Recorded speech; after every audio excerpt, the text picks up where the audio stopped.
Good morning, guys. I hope everybody's doing well. I'm on light duties this weekend. I had a little operation in the week in my mouth, and I can't do anything too strenuous, otherwise basically like liquid just runs out of my nose, which isn't particularly pleasant. So I just have to take things steady. So I'm doing small jobs this weekend. One of those is sharpening all the kitchen knives, and I'm using the Tormek. So I just thought I'd bring you along quickly, show you how this system works for sharpening kitchen knives. It's very, very simple, and hopefully you'll find it interesting. Okay guys, speak to you later. Okay guys, so I've spared you the setup. Obviously I put fresh water in the tray for the aluminium oxide wheel, and I have dressed the wheel to be fine so that we're not taking off too much metal. We don't need to take off lots of metal because we're only sharpening these knives up today. We're not actually putting an edge onto them. I've also put some honing compound on the leather wheel ready to finish the knives off, so everything's basically prepared. We're going to use two different jigs. This is the first jig, which is the smaller jig, and the second jig is for the same system but a longer knife. So you have more surface to control the sharpening of the longer knife. Keeps the blade straighter as well. So these are the knives I'm going to sharpen. They're not high quality knives or anything, they're just kitchen knives, but I'm going to put an edge on all these knives. These knives are just used for cutting. I mean, they've got a reasonable edge on them, but they're used for cutting and not for chopping. So these have a 30-degree angle, that's 15 and 15. If you're chopping, you tend to have a 40-degree angle, which is 20 and 20, which gives you more of a, instead of having this shape, which is more for cutting, you have a more open shape, which is more for chopping. It'll hold its edge for longer. But we want these just to cut. We're cutting up vegetables and fruit, etc. They're normal kitchen knives. So we just put them into the jig. He said, open the jig up. First of all, we close the front down. We want the front edge of the jig, so this first adjuster is closed to the thickness of the steel only. So we're just closing up to the thickness of the steel, and then we tighten down the main so that it's held strongly. So first one is to the thickness, this one, and the second one is to actually tighten it down to hold it in the jig.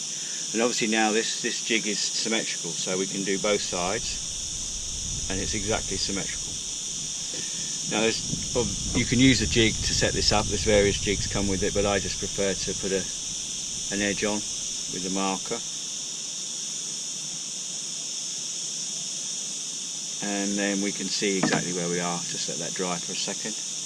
The jig sits against this bar and it rests on here. So we can see we need to take it out.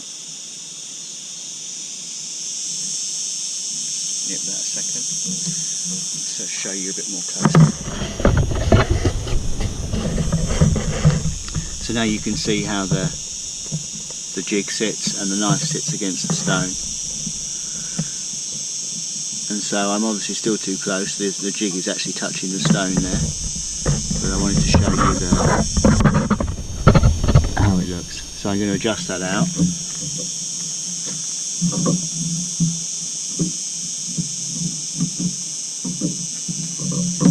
Until by eye it looks somewhere correct.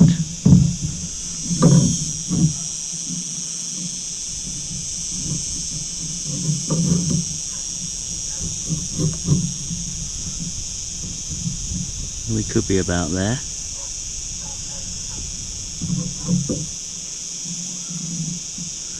So just a quick movement with the wheel.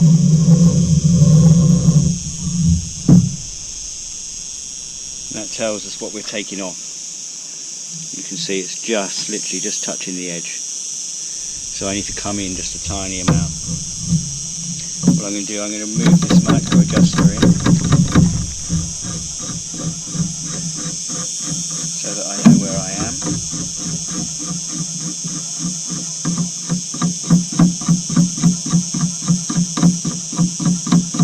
I'll tighten that up and then come out half from there. So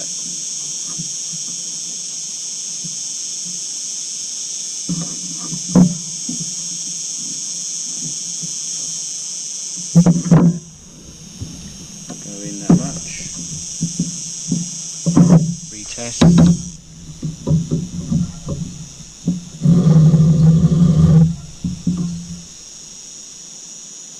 Okay, so we're taking a bit more off.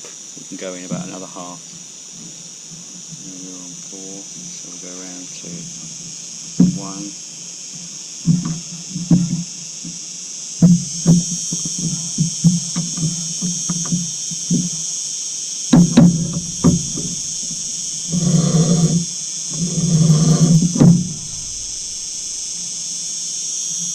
Okay, I'm going to give that a try.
Okay guys, so that one's done in terms of sharpening.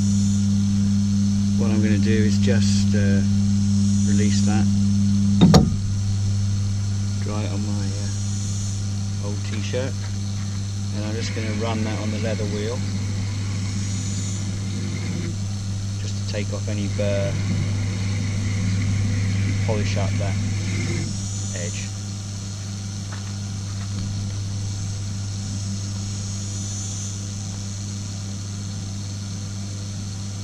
So now we've got a sharp edge on the knife. We know we haven't taken off too much steel. Nice and even on both sides, and ready for cutting.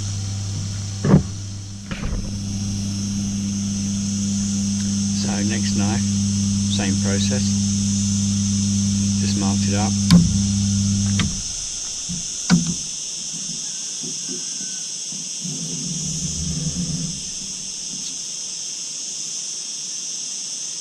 Take off a little bit more.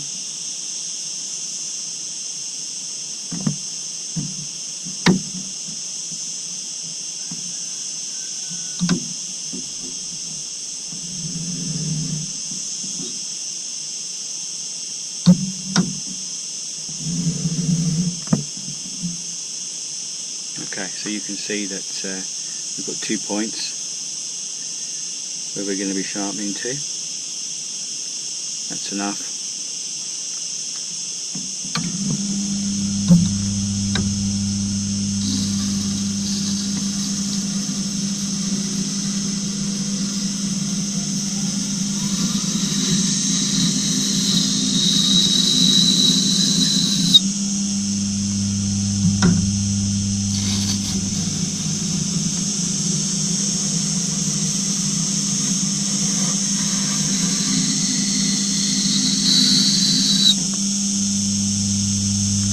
You see we have an even sharpen on both sides.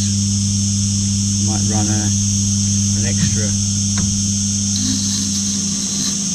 sharpen on this side.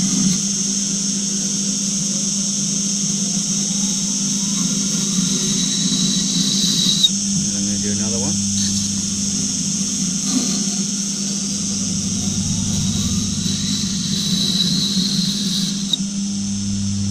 Just to balance things up with this.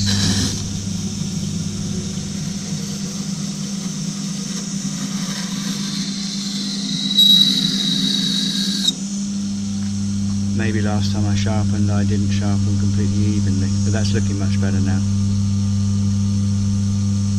We haven't got a very keen edge yet, we're still working towards a very keen edge on this, so we're going to go again.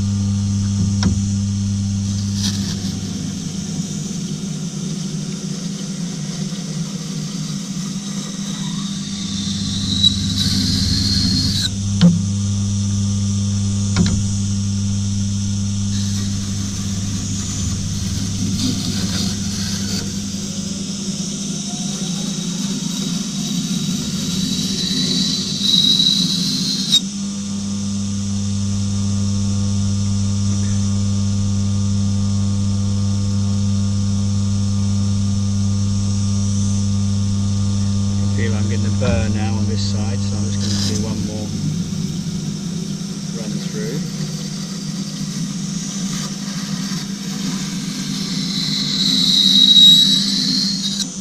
Now hopefully I should have a burr on this side, which I have. So I know I've taken my edge across from one side to the other. So I'm going to dry that. And I'm going to run it on the leather. Take off any burr and polish that's remaining.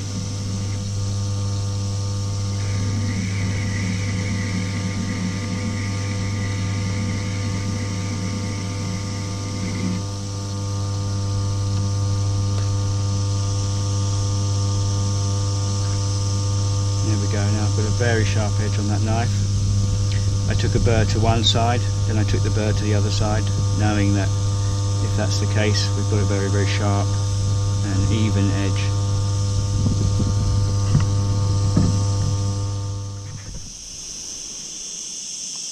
Okay guys, so now we're doing a larger knife. So we've gone over to the wider jig, which supports the blade, stops any movement in the blade, flex in the blade while we're sharpening. I've already marked and run. You see how much we're going to sharpen here. I've got a little nick in this on one side. I think it's there, so I'm going to try and just take that out as we sharpen. Same process.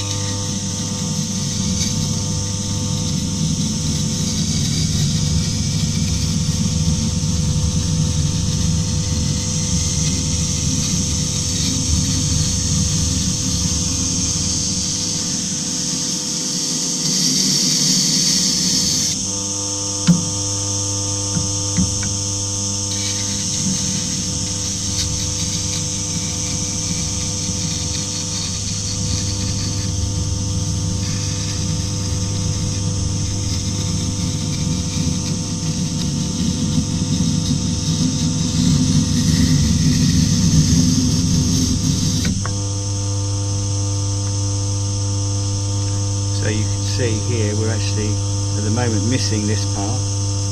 So obviously this part has been really used heavily. That's the part of the knife that's used the most for cutting with this knife. So we need to work down to that, and here's the nick.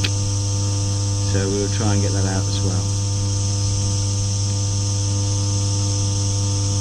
Very slight burr on this side, meaning that we've taken steel over that way.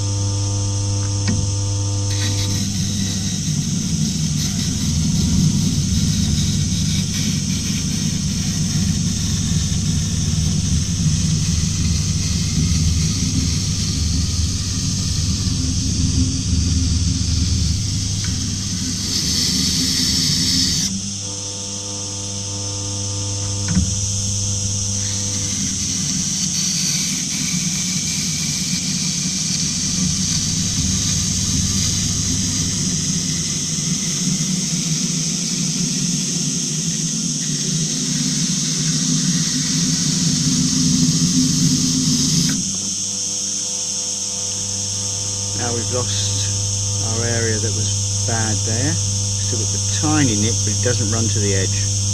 So no burr on this side, but we have a burr all the way along on that side. So I'm going to give a very gentle run along here.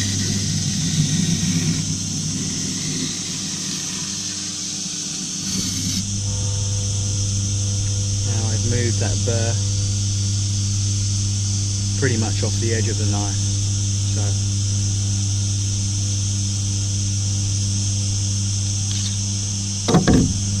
dry it off.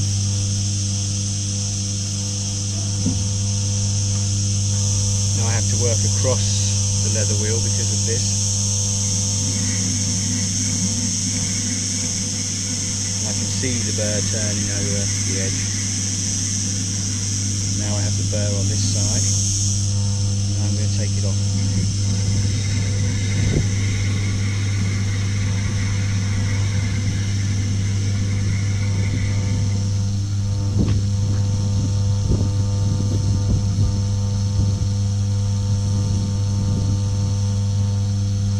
Now we have a very sharp knife all the way to the end. Just a little bit of burr on the end.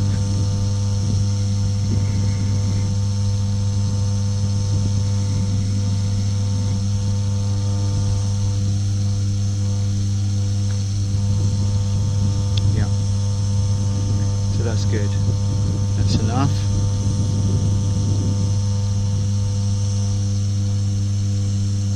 Our little nick almost gone. We've at least got an edge. The next time we sharpen, we'll take that out altogether.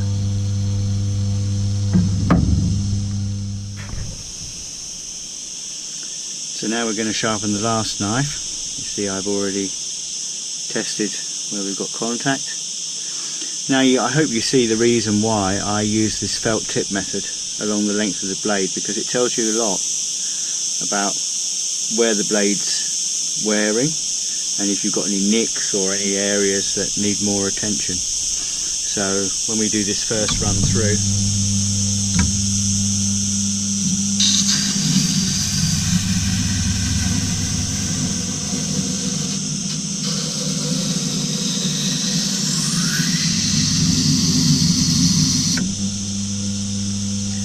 get a real impression immediately of how the knife's being used. So it's being used less here. Sorry, it's being used more here. We've got more of the black remaining. Everything else is actually quite even on this knife. We've got an area here that's hardly being used.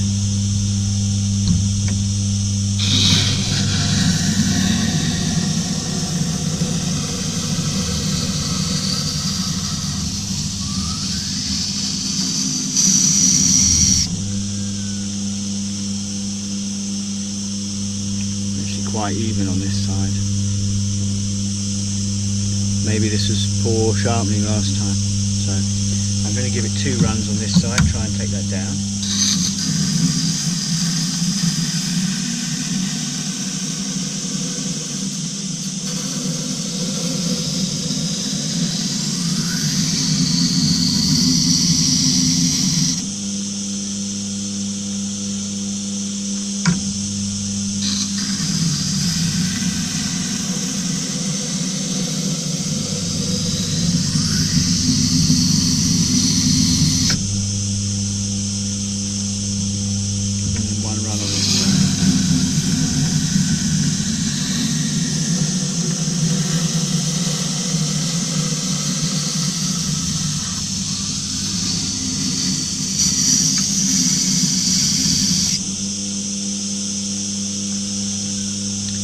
you can see we've got a very even sharpen on this side and very even on this side. Got a little bit of burr here, and I've got no burr on the other side. So I'm just going to run this across.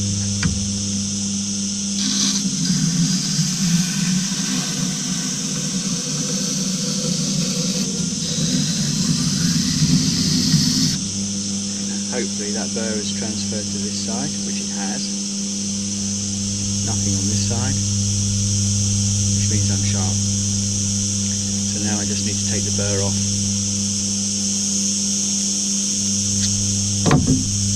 Dry the knife. Okay. And again, coming across the leather wheel.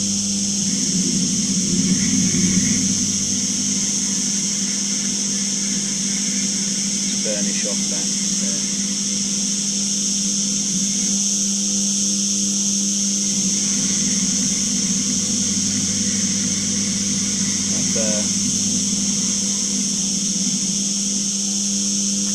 And some tools you can leave the burr on. Actually helps with what you're trying to do with the tool. But obviously with a kitchen knife, you've got no use for it having a burr. It just needs to be sharp. Yeah, that's ready to slice my tomatoes, as they say. Tiny bit of burr there. Tiny on the top.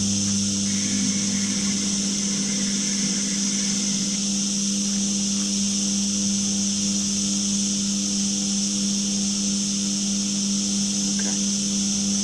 There you go, guys. So that's how you sharpen the knives with the Tormek. It's very, very easy, as you can see. That initial setup, once you get that distance, and these are set up ready to use, it's actually minute adjustments for each knife, because basically you're set up. Once you've got that first, it might be a tiny variation, but almost nothing.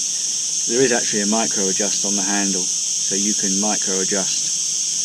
So once you've got your basic setup here with your knife set, if you do need to move the knife in or out to get the exact amount of sharpening that you want to do, then you can either adjust in or out. So you have a 0 and you start off in the centre of that 0 and then come out or come in order to bring the knife closer or further out from the wheel. So it's a very simple system to use. You don't have to keep rejigging up trying to get what you want. Okay, this is the block that the knives go in. It wasn't the block that came with these knives, it's a very old block. I don't like it, it doesn't look very attractive, so I'm going to sand it down now and try and make it look a bit more rustic. It doesn't really go with our kitchen. Okay guys, I just wanted to show you how this works. So you can see the aluminium oxide in suspension in here,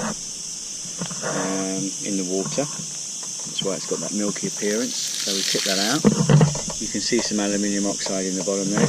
And at this end, there's a magnet, and that's captured all the steel that's come off the knives.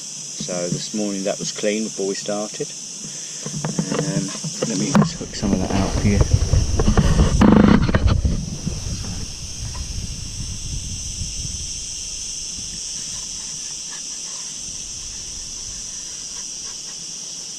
That is all steel that's come off the knives and is stuck to the magnet in the end, keeping the water clean and allowing you to continue sharpening without contamination on the wheel. You see how much steel has come off. Obviously it's extremely fine, like a paste. But that's how the system works. Okay guys, so we've rubbed that down with a sander.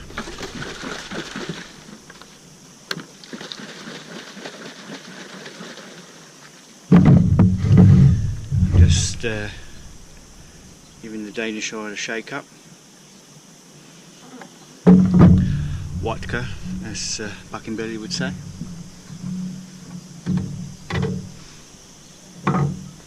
It's important to get the shellac to mix with the oil so that you've got plenty of varnish in the oil. I've got a cut down paintbrush which sits in white spirit, which is the solvent for Danish oil, so it's able to sit in there all the time and it's always ready to be used when I need it. Just paint out the solvent, although it doesn't hurt to have a little bit of solvent in with the oil just to make it go in a bit more. And then I've rubbed this back from that horrible kind of appearance. I mean, it's nothing, it's a horrible cheap pine thing, but at least we'll make it look a little bit better in the kitchen.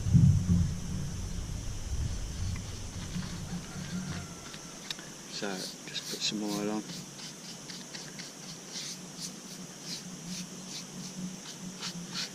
I'll get some nice, in fact I've got some walnut coming from somebody that's cut a walnut tree down, and I'll probably make a nice block from that.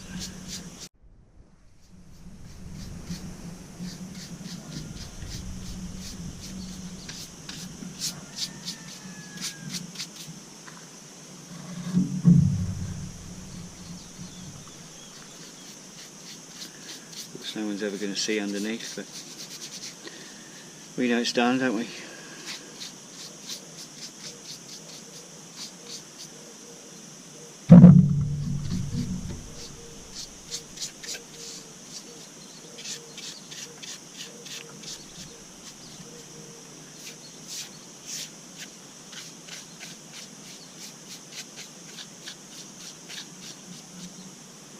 You know, we're not seeking perfection with this, we're just looking to make the thing look a little bit better and a bit nicer in the kitchen. Took that varnish off and just put some oil on. There we go.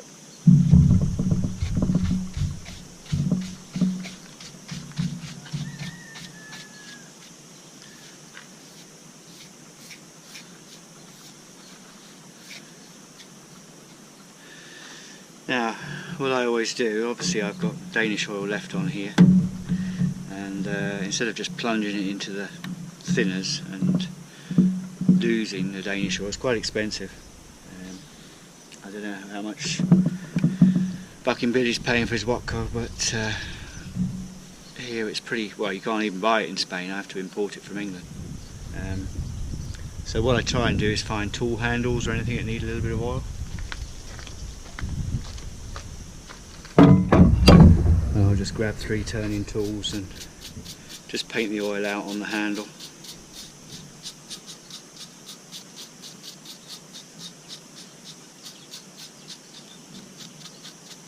Especially the end grain.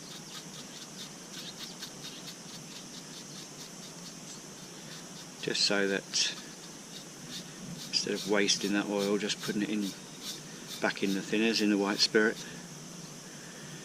we actually use it just to preserve our handles on these turning tools. Just feels nice when you go back to your tool and the handle's got a nice finish on it.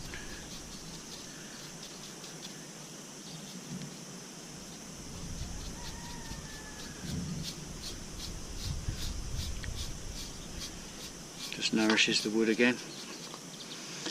Obviously these do receive a lot of oil out of your own hands. I mean, when you're working with these, I don't work with these daily, but if I was working with them daily, they'd have a lot of oil out of my own hands in them. They wouldn't need any protection, although I don't hold on to the end grain a great deal.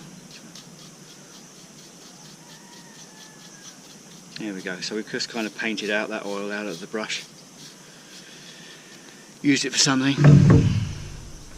Okay guys, that's it. Very short video, and hope you're having a good weekend. Maybe do something else a bit later, not too strenuous.